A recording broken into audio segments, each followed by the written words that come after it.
সত্যি বলতে বিশ্বাস শব্দটাই এখন আর আমার মধ্যে নেই, আর থাকবেই বা কেন?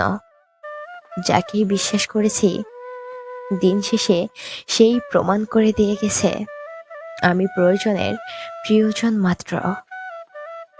এখন আমার চারপাশের মানুষগুলোকে দেখলে বড্ড ভয় হয়। নিজেকে প্রশ্ন করি, এরা এখানে কেন? এরা কি প্রয়োজনে এসেছে, নাকি স্বার্থের টানে মুখগুলো আমার চারদিকে ঘোরাফেরা করছে? কে জানে। একটা সময় ছিল যখন একাকিত্বকে ভীষণ ভয় পেতাম।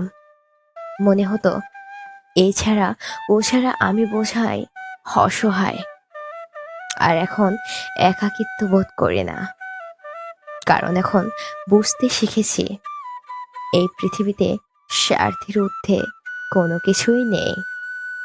মায়া আর বিশ্বাস শব্দটাকে যোগ বিয়োগ করে বুঝতে পেরেছি উত্তর একটাই, প্রয়োজনের প্রিয়জন।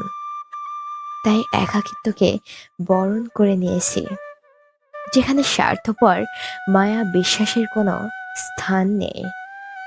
তোমার সঙ্গে আমার সম্পর্কটা তো রাস্তায় কুড়িয়ে পাওয়া, তাই না? ফেলে দিও কোনো এক রাস্তার মোড়ে। সত্যি, যেদিন আমি থাকবো না, চেনা চেনা পথ ধরে আর হাঁটবো না, প্রিয় নামে তোমায় আর ডাকবো না, ভালো করে খুব ভালো আর বাসবো না তোমায়।